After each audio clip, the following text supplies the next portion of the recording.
ਸ਼ਰਮਾ ਜੀ, ਖਬਰਾਂ ਦੇ ਵੱਲ ਆਈਏ ਤੇ ਸ਼ੁਰੂਆਤ ਕਰੀਏ ਚੰਡੀਗੜ੍ਹ ਤੋਂ। ਕਿਸੇ ਸਮੇਂ ਪੰਜਾਬ ਦਾ ਨਾਰਾ ਹੁੰਦਾ ਸੀਗਾ ਜੀ, ਖਿੜਿਆ ਫੁੱਲ ਗੁਲਾਬ ਦਾ ਤੇ ਚੰਡੀਗੜ੍ਹ ਪੰਜਾਬ ਦਾ। ਪੰਜਾਬ ਦਾ ਹਾਂਜੀ, ਦਰਸ਼ਨ ਸਿੰਘ ਫੇਰੂਮਾਨ ਦੀ ਸ਼ਹੀਦੀ ਨੂੰ ਕੋਈ ਨਹੀਂ ਭੁੱਲਿਆ, ਜਿਹੜੀ ਉਹਨਾਂ ਨੇ ਦਿੱਤੀ ਪੰਜਾਬ ਦੇ ਹੱਕ ਹਕੂਕਾਂ ਵਾਸਤੇ। 70 ਦਾ ਦਹਾਕਾ ਵੀ ਪੰਜਾਬੀਆਂ ਨੂੰ ਯਾਦ ਹੈ ਤੇ 85 ਵੀ ਯਾਦ ਹੈ, ਜਦੋਂ ਚੰਡੀਗੜ੍ਹ ਦੇਣ ਦਾ ਵਾਅਦਾ ਕਰਕੇ ਕੇਂਦਰ ਕਹਿ ਲਓ ਜਾਂ ਦਿੱਲੀ ਮੁੱਕਰ ਗਈ। ਸਵਾਲ ਹੁਣ ਫੇਰ ਮੂਹਰੇ ਆ ਖੜਾ ਹੋਇਆ ਕਿ ਚੰਡੀਗੜ੍ਹ ਤੋਂ ਕੀ ਪੰਜਾਬ ਆਪਣਾ ਹੱਕ ਗਵਾ ਬੈਠਿਆ ਜੀ?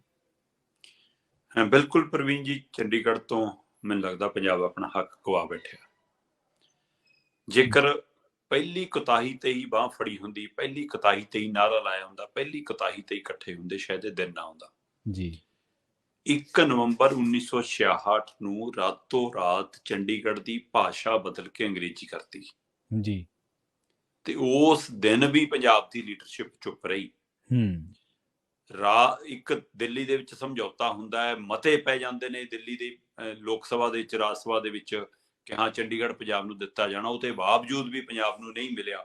ਤੇ ਕਿੱਥੇ ਆ ਪੰਜਾਬ ਦੀ ਲੀਡਰਸ਼ਿਪ, ਕਿੱਥੇ ਆ ਪੰਜਾਬ ਦੀ ਅਗਵਾਈ ਕਰਨ ਵਾਲੇ? ਅੱਜ ਜਿਹੜੇ ਬਿਆਨ ਦੇ ਰਹੇ ਨੇ ਕਿ ਹਾਂ ਜੀ ਚੰਡੀਗੜ੍ਹ ਤੇ ਤਾਂ ਸਿਰਫ ਪੰਜਾਬ ਦਾ ਹੱਕ ਹੈ, ਸਾਰੀਆਂ ਪਾਰਟੀਆਂ ਦੇ ਲੀਡਰ, ਸੱਤਾਧਾਰੀ ਧਿਰ ਵੀ, ਸੱਤਾ ਤੋਂ ਬਾਹਰ ਰਹਿਣ ਵਾਲੀਆਂ ਧਿਰ ਵੀ, ਉਹਨਾਂ ਨੂੰ ਪੁੱਛੋਗੇ ਤੁਸੀਂ ਕਿੰਨੀ ਦੇਰ ਕੁਰਸੀਆਂ ਤੇ ਬੈਠੇ ਹੋ, ਕਿਉਂ ਨਹੀਂ ਮਿਲਿਆ? ਪ੍ਰਵੀਨ ਜੀ, ਚੰਡੀਗੜ੍ਹ ਦੇ ਨਾਂ ਦੇ ਉੱਤੇ ਸਿਆਸਤ ਹੋ ਰਹੀ ਆ। ਚੰਡੀਗੜ੍ਹ ਨੂੰ ਪੰਜਾਬ ਦੇ ਲੀਡਰਸ਼ਿਪ ਹਾਸਲ ਕਰਨ ਲਈ ਨਾ ਕੋਈ ਹਰਾ ਨਾਰਾ ਮਾਰਦੇ ਨੇ, ਨਾ ਕੋਈ ਸੰਘਰਸ਼ ਕਰਦੇ ਨੇ, ਨਾ ਕੁਝ ਚਾਹੁੰਦੇ ਨੇ, ਕਿਉਂਕਿ ਇਹ ਆਪਣੀਆਂ ਕੁਰਸੀਆਂ ਦੇ ਲਈ ਦਿੱਲੀ ਦੀ ਸੱਤਾ ਦੇ, ਦਿੱਲੀ ਦੇ ਤਖਤ ਦੇ ਸਕੇ ਬਣੇ ਰਹੇ, ਜਿਹਦਾ ਨਤੀਜਾ ਹੈ, ਉਹਨਾਂ ਦੀ ਨਲਾਇਕੀ ਦਾ ਨਤੀਜਾ ਹੈ ਕਿ ਚੰਡੀਗੜ੍ਹ ਪੰਜਾਬ ਦਾ ਨਹੀਂ ਹੋ ਸਕਿਆ। ਤੁਸੀਂ ਇਹ ਦੇਖੋ ਕਿ 1947 ਦੀ ਵੰਡ ਸਮੇਂ ਲਾਹੌਰ ਸਾਡੀ ਰਾਜਧਾਨੀ ਸੀ ਤੇ ਲਾਹੌਰ ਉੱਧਰ ਚਲਾ ਗਿਆ, ਸਾਨੂੰ ਸ਼ਿਮਲਾ ਮਿਲਿਆ ਜੀ। ਤੇ ਫਿਰ ਕਹਿੰਦੇ ਜੀ ਹਿਮਾਚਲ ਅੱਡ ਹੋ ਗਿਆ, ਹਰਿਆਣਾ ਅੱਡ ਹੋ ਗਿਆ, ਸ਼ਿਮਲਾ ਸਾਤੋਂ ਲੈ ਲਈ ਜੀ। ਤੇ ਫਿਰ ਜੇ ਹਰਿਆਣਾ ਵੀ ਅੱਡ ਹੋਏ, ਪਰ ਹਰਿਆਣਾ ਵੀ ਆਪਣੀ ਵੱਖਰੀ ਬਣਾਉਂਦਾ, ਪਰ ਹਰਿਆਣਾ ਨੂੰ ਵੱਖਰੀ ਮਿਲਣੀ ਚਾਹੀਦੀ ਹੈ। ਭਾਰਤੀ ਸੰਵਿਧਾਨ ਅਨੁਸਾਰ ਦੁਨੀਆ ਭਰ ਦੇ ਤੱਥਾਂ ਦੇ ਆਧਾਰ ਤੇ ਇਹੀ ਹੈ ਕਿ ਜਿਹੜਾ ਸੂਬਾ ਨਵਾਂ ਬਣਦਾ ਉਸ ਦੀ ਨਵੀਂ ਰਾਜਧਾਨੀ ਬਣਨੀ ਚਾਹੀਦੀ ਹੈ। ਔਰ ਹਰਿਆਣਾ ਦੀ ਆਪਣੀ ਵਿਧਾਨ ਸਭਾ, ਹਰਿਆਣਾ ਦੀ ਆਪਣਾ ਹਾਈ ਕੋਰਟ, ਹਰਿਆਣਾ ਦਾ ਆਪਣਾ ਸਕੱਤਰੇਤ, ਹਰਿਆਣਾ ਦੀ ਆਪਣੀ ਰਾਜਧਾਨੀ ਉਸ ਨੂੰ ਮਿਲਣੀ ਚਾਹੀਦੀ ਹੈ। ਅਸੀਂ ਇਹਦੀ ਮੰਗ ਕਰਦੇ ਹਾਂ। ਪਰ ਚੰਡੀਗੜ੍ਹ ਪੰਜਾਬ ਦੇ ਪਿੰਡ ਉਜਾੜ ਕੇ, ਪੰਜਾਬ ਦੇ ਖਿੱਤਾ ਉਜਾੜ ਕੇ, ਪੰਜਾਬ ਦੇ ਖੇਤ ਉਜਾੜ ਕੇ, ਪੰਜਾਬੀਆਂ ਨੂੰ ਘਰੋਂ ਬਾਹਰ ਕਰਕੇ ਇਹ ਕਿਹਾ ਗਿਆ ਕਿ ਭਾਈ ਤੁਹਾਡੀ ਰਾਜਧਾਨੀ ਬਣਾ ਕੇ ਦੇ ਰਹੇ ਹਾਂ। ਤੇ ਜਦੋਂ ਪੰਜਾਬ ਨੂੰ ਉਜਾੜਿਆ, ਪੰਜਾਬੀ ਖੇਤ ਉਜਾੜੇ, ਪੰਜਾਬੀ ਖੰਡ ਢਾਏ, 100 ਰੁਪਏ ਪਿੱਛੇ ਖੰਡ ਢਾਇਆ ਗਿਆ, ਤੇ ਉਸ ਤੋਂ ਬਾਅਦ ਵੀ ਪੰਜਾਬ ਉੱਥੇ ਕਿਰਾਏਦਾਰ ਵਾਂਗ ਰਹਿ ਰਿਹਾ ਹੋਵੇ, ਤੇ ਇਹਦੇ ਲਈ ਫਿਰ ਕੀ ਇਹ ਧੋਖਾ ਨਹੀਂ? ਕੀ ਇਹ ਪੰਜਾਬ ਨਾਲ ਬੇਇਨਸਾਫੀ ਨਹੀਂ?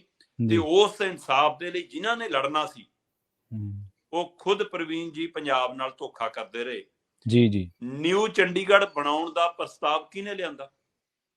ਬਿਲਕੁਲ ਸਹੀ ਹੈ, ਬਿਲਕੁਲ। ਕਿਹਨੇ ਇਹ ਮਤਲਬ ਕਿ ਤਜਵੀਜ਼ ਰੱਖੀ ਕਿ ਹਾਂ ਆਪਾਂ ਨਿਊ ਚੰਡੀਗੜ੍ਹ ਉਸਾਰ ਲਈਏ? ਇਹ ਉਵੇਂ ਹੀ ਹੁੰਦਾ ਕਿ ਦੋ ਭਰਾ ਅੱਡ ਹੋ ਗਏ ਤਾਂ ਉਹ ਪੁਰਾਣੇ ਨਾਂ ਦੇ ਮੂਹਰੇ ਨਿਊ ਲਾ ਲੈਂਦਾ, ਨਿਊ ਮਤਲਬ ਕਿ ਪੰਜਾਬੀ ਢਾਬਾ। ਇਹ ਢਾਬਾ ਨਹੀਂ ਸੀ ਕਿ ਤੁਸੀਂ ਉਹਦੀ ਬ੍ਰਾਂਚ ਖੋਲ ਲਓ।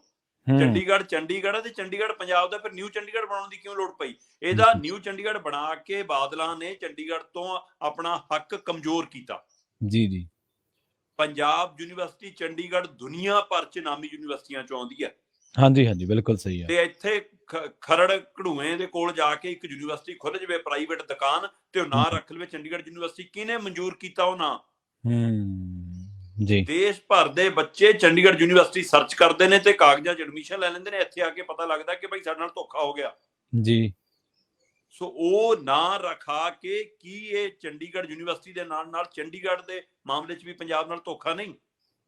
ਜੀ। ਭਾਸ਼ਾ ਵਾਲਾ ਮਸਲਾ ਉੱਥੇ ਹੀ ਸਾਡਾ ਖੜਾ। ਸੋ ਦੇਸ਼ ਦੇ ਅੰਦਰ ਕਿੰਨੀ ਵਾਰ ਪੰਜਾਬ 'ਚ ਕਾਂਗਰਸ ਦੀ ਸਰਕਾਰ, ਹਰਿਆਣਾ 'ਚ ਕਾਂਗਰਸ ਦੀ ਸਰਕਾਰ, ਦਿੱਲੀ 'ਚ ਕਾਂਗਰਸ ਦੀ ਸਰਕਾਰ ਰਹੀ, ਕਿਉਂ ਨਹੀਂ ਚੰਡੀਗੜ੍ਹ ਦਾ ਮਸਲਾ ਹੱਲ ਹੋ ਸਕਿਆ?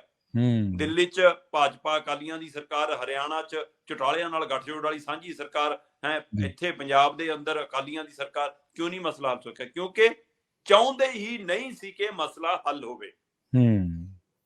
ਤੇ ਅੱਜ ਜੇਕਰ ਇਹਦੇ ਲਈ ਕੈਪਟਨ ਦੀ ਸਰਕਾਰ, ਬਾਦਲ ਦੀ ਸਰਕਾਰ, ਜਾਂ ਉਹ ਤੋਂ ਪਹਿਲੇ ਰਾਜ ਕਰਨ ਵਾਲੇ ਮੁੱਖ ਮੰਤਰੀ ਜ਼ਿੰਮੇਵਾਰ ਨੇ, ਚਾਹੇ ਬਰਨਾਲੇ ਨੇ ਰਾਜ ਕੀਤਾ ਹੋਵੇ, ਚਾਹੇ ਬਿਆਨ ਸਿੰਘ ਦਾ ਦੌਰ ਰਿਹਾ ਹੋਵੇ, ਚਾਹੇ ਭੱਠਲ ਰਹੀ ਹੋਵੇ, ਸੋ ਜੇਕਰ ਉਹ ਜ਼ਿੰਮੇਵਾਰ ਨੇ ਇਹਨਾਂ ਸਾਰੀਆਂ ਗਲਤੀਆਂ ਦੇ ਲਈ, ਤਾਂ ਕੀ ਮੌਜੂਦਾ ਮੁੱਖ ਮੰਤਰੀ ਸਾਹਿਬ ਬਹੁਤ ਸਹੀ ਕੰਮ ਕਰ ਰਹੇ ਨੇ?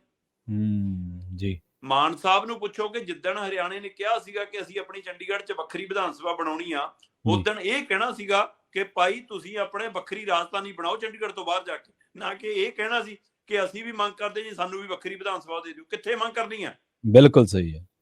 ਚੰਡੀਗੜ੍ਹ ਸਾਡਾ ਹੈ, ਚੰਡੀਗੜ੍ਹ ਦੇ ਅੰਦਰ ਦੀ ਵਿਧਾਨ ਸਭਾ ਸਾਡੀ ਹੈ, ਚੰਡੀਗੜ੍ਹ ਦੇ ਉੱਤੇ ਹੱਕ ਸਾਡਾ ਹੈ, ਤੇ ਤੁਸੀਂ ਕਿਹੜੀ ਵੱਖਰੀ ਵਿਧਾਨ ਸਭਾ ਦੀ ਗੱਲ ਕਰ ਰਹੇ ਹੋ? ਉਹੀ ਫਾਰਮੂਲਾ ਹੈ ਜਿਹੜਾ ਪੰਜਾਬ 'ਚੋਂ ਬਾਦਲਾਂ ਦੇ ਰਾਜ 'ਚ ਜਾਂ ਕੈਪਟਨ ਦੇ ਰਾਜ ਦੇ ਵਿੱਚ ਚੰਡੀਗੜ੍ਹ ਦੇ ਸਰਕਾਰੀ ਦਫ਼ਤਰ ਮੋਹਾਲੀ ਤਬਦੀਲ ਹੁੰਦੇ ਰਹੇ, ਤੇ ਉਹ ਹੱਕ ਛੱਡਣਾ ਹੀ ਸੀ ਨਾ।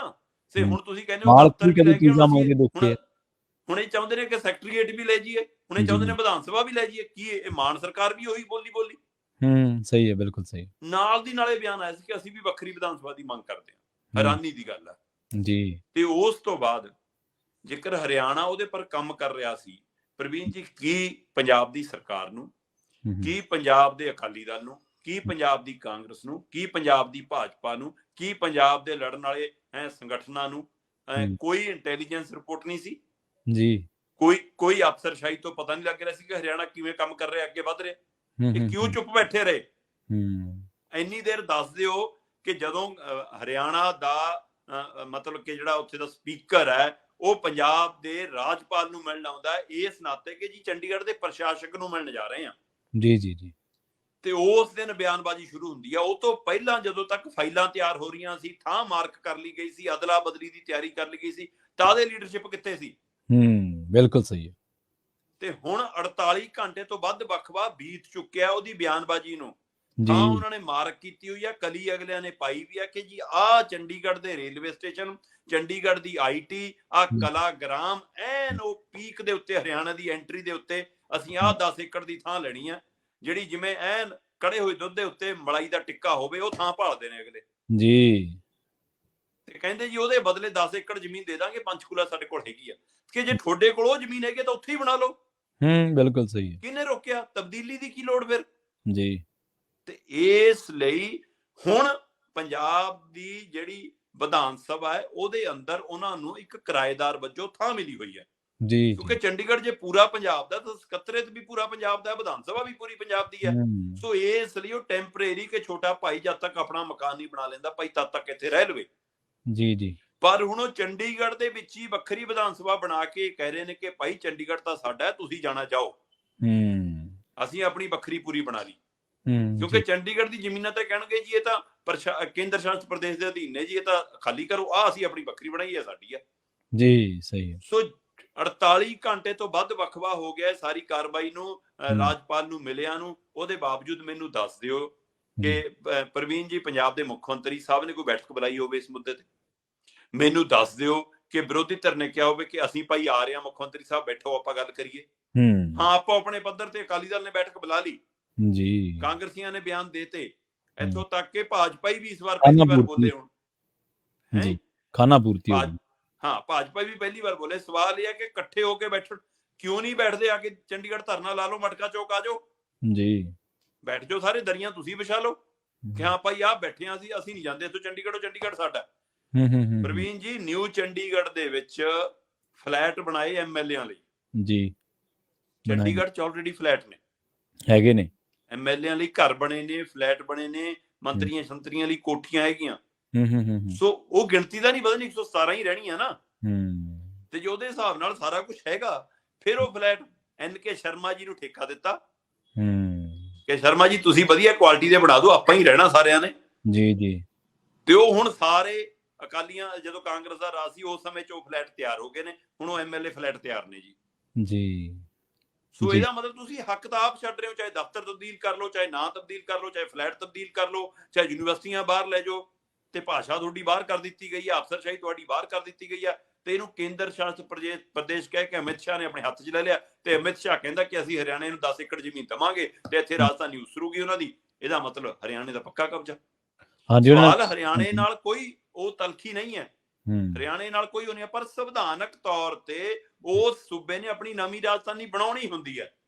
ਸੋ ਉਸ ਨਾਤੇ ਉਹਨਾਂ ਦੀ ਰਾਜਧਾਨੀ ਬਣਨੀ ਚਾਹੀਦੀ ਸੀ। ਅੱਜ ਪੰਜਾਬ ਦੀ ਲੀਡਰਸ਼ਿਪ ਦੀ ਨਲਾਇਕੀ, ਅੱਜ ਪੰਜਾਬ ਦੀ ਲੀਡਰਸ਼ਿਪ ਦੀ ਕਮਜ਼ੋਰੀ, ਔਰ ਸਿਰਫ ਦਿੱਲੀ ਨਾਰਾਜ਼ ਨਾ ਹੋ ਜਾਵੇ, ਕੇਂਦਰ ਨਾਰਾਜ਼ ਨਾ ਹੋ ਜਾਵੇ, ਸਮੇਂ ਅਸੀਂ ਆਪਣੇ ਰਿਸ਼ਤੇਦਾਰ ਐਡਜਸਟ ਕਰਨੇ ਆ, ਆਪਣੇ ਲਈ ਟਿਕਟਾਂ ਲੈਣੀਆਂ, ਆਪਣੇ ਲਈ ਮੰਤਰੀ ਦੀਆਂ ਕੁਰਸੀਆਂ ਲੈਣੀਆਂ। ਇਸ ਲਈ ਉਹਨਾਂ ਦੇ ਥੱਲੇ ਲੱਗ ਕੇ ਕੰਮ ਕਰਦੇ ਰਹੇ ਤੇ ਪੰਜਾਬ ਨਾਲੇ ਸਮੁੱਚੀ ਲੀਡਰਸ਼ਿਪ ਦਾ ਧੋਖਾ ਹੈ, ਉਹਦੇ ਲਈ ਉਹਨਾਂ ਨੂੰ ਮਾਫ ਨਹੀਂ ਕੀਤਾ ਜਾ ਸਕਦਾ। ਹੁਣ ਚੀਚੀ ਨੂੰ ਖੂਨ ਲਾ ਕੇ ਕਾਂਗਰਸੀ ਵੀ ਸ਼ਹੀਦ ਬਣਨ ਨੂੰ ਫਿਰਨਗੇ, ਅਕਾਲੀ ਕਹਿੰਦੇ ਅਸੀਂ ਉਹ ਤੋਂ ਪਹਿਲਾਂ ਵੀ ਸ਼ਹੀਦ ਬਣਨ ਲਈ ਤਿਆਰ ਆ, ਤੇ ਮਾਨ ਸਾਹਿਬ ਤਾਂ ਕਹਿੰਦੇ ਅਸੀਂ ਤਾਂ ਹੈ ਹੀ ਭਗਤ ਸਿੰਘ ਉਹਨਾਂ ਦੀ ਔਲਾਦ, ਇਸ ਲਈ ਅਸੀਂ ਤਾਂ ਸ਼ਹਾਦਤ ਤੇ ਰਾਹ ਤੇ ਹਾਂ। ਸੋ ਇਹ ਸਾਰੇ ਹੁਣ ਡਰਾਮਾ ਕਰਨਗੇ।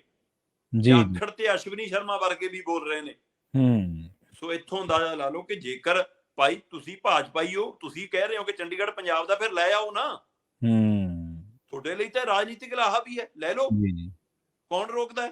ਜਿਹੜਾ ਰਾਜਨੀਤਿਕ ਲਾਹਾ ਕਾਂਗਰਸੀ ਅਕਾਲੀ ਲੈ ਸਕੇ, ਭਾਜਪਾਈ ਲੈ ਲੈਣ, ਲਿਆਉਣ ਮੋਦੀ ਤੋਂ ਕਿ ਹਾਂ ਭਾਈ ਚੰਡੀਗੜ੍ਹ ਦਿੱਤਾ ਪੰਜਾਬ ਨੂੰ ਜੀ। ਸੋ ਇਸ ਲਈ ਇਹ ਵੱਡਾ ਪੰਜਾਬ ਨਾਲ ਧੋਖਾ ਹੋ ਰਿਹਾ। ਇਸ ਮਸਲੇ ਤੇ ਪੰਜਾਬੀਆਂ ਨੂੰ ਸੋਚਣਾ ਪੈਣਾ ਕਿ ਤੁਹਾਤੋਂ ਤੁਹਾਡੀ ਰਾਜਧਾਨੀ ਇੱਕ ਵਾਰ ਫੇਰ ਖੋਣ ਦੀ ਤਿਆਰੀ ਹੈ, ਤੁਹਾਤੋਂ ਤੁਹਾਡਾ ਉਹ ਚੰਡੀਗੜ੍ਹ ਖੋਣ ਦੀ ਤਿਆਰੀ ਹੈ ਜਿਹੜਾ ਮਤਲਬ ਕਿ ਤੁਹਾਡੀ ਘਰ-ਬਾਰ ਪਿੰਡ ਉਜਾੜ ਕੇ, ਬੋਲੀ ਉਜਾੜ ਕੇ ਵਸਾਇਆ ਗਿਆ। ਸੋ ਇਸ ਦੇ ਉੱਤੇ ਇੱਕ ਨਵੀਂ ਚਿੰਤਾ ਵਾਲੀ ਸਿਆਸਤ ਸ਼ੁਰੂ ਹੋ ਗਈ ਹੈ, ਜਿਸ ਨੇ ਇੱਕ ਨਵੀਂ ਫਿਕਰਬੰਦੀ ਖੜੀ ਕੀਤੀ ਹੈ। ਪ੍ਰਵੀਨ ਜੀ ਜੀ ਬਿਲਕੁਲ। ਦਿੱਲੀ ਸਾਹਮਣੇ ਪੰਜਾਬ ਦੇ ਕਿਸੇ ਸਿਆਸਤਦਾਨ ਦੀ ਅੜਨ ਦੀ ਜ਼ਰੂਰਤ ਹੁੰਦੀ ਤੇ ਚੰਡੀਗੜ੍ਹ ਮਿਲ ਜਾਂਦਾ ਜੀ। ਸੋ ਅਗਲੀ ਗੱਲ ਕਰੀਏ ਸ਼ਰਮਾ ਜੀ ਉਹਨਾਂ ਲੋਕਾਂ ਦੇ ਬਾਰੇ ਜਿਨ੍ਹਾਂ ਦਾ ਸਿਕਿਉਰਿਟੀ ਲੈਣ ਦਾ ਵੀ ਧੰਦਾ ਕਾਰੋਬਾਰ ਚੱਲਦਾ ਜ਼ੋਰਾਂ ਦੇ ਉੱਤੇ ਆ। ਉਹ ਮਤਲਬ ਪੱਟ ਦੀ ਗੋਲੀ ਮਾਰ ਲਈ, ਕਦੇ ਕਿਸੇ ਨੂੰ ਕਹਿਤਾ ਕਿ ਭਾਈ ਮੇਰੇ ਮਗਰ